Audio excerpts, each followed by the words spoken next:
Now, if members of the Scottish Greens sign up to the party's plans to work together with the SNP at Holyrood this weekend, it could well mean big shifts in government policy on transport when it comes to cycling, walking and buses, along with a curb on car use. Our transport correspondent David Henderson's been looking at what changes might happen.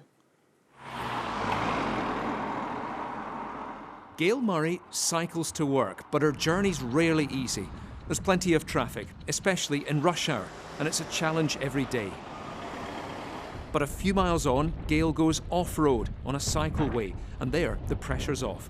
She'd like far more routes like this as a safer way to travel. If we had more of them, it meant that far more people would cycle. The people I work with, the vast majority of them say the reason they don't commute to work is because they fear the roads, or the roads are too difficult, or they don't know how to use the roads. So if there was clear, dedicated cycleways, then far more people would cycle and wouldn't have the fear of cycling.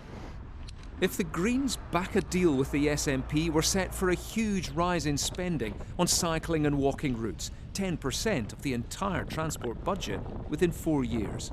That might give Scotland a flavour of the cycle-friendly Netherlands that it lacks right now. With that come plans for strict limits on new road building, and some fear the effect of that. On the west coast, landslides at the Rest and Be Thankful have cut off towns from tourist traffic. Will they get the new roads and bridges that some there want? I think you need to look at rural locations differently to the central belt. We aren't fortunate in having an underground or above ground rail network, so it's got to be by road, and if you don't do that, then all you're doing is predicting an economic failure for places like Argyll and Bute. The Greens want to see an end to what they see as an over-reliance on cars and lorries, and instead a move towards cleaner, greener alternatives. So, as part of their deal for government, they've pushed for a major overhaul of the bus network. They've agreed a deal on funding, which could open the way for publicly run bus networks like the one in the Lothians. We really need to get people back using public transport, and they're not going to do that if the public transport is unreliable, if it's dirty, if it's unaffordable. So we have to radically transform it.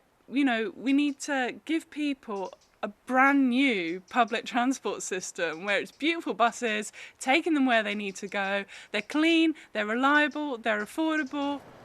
So the stakes are high, and with the Greens on the verge of real power, change is in the air.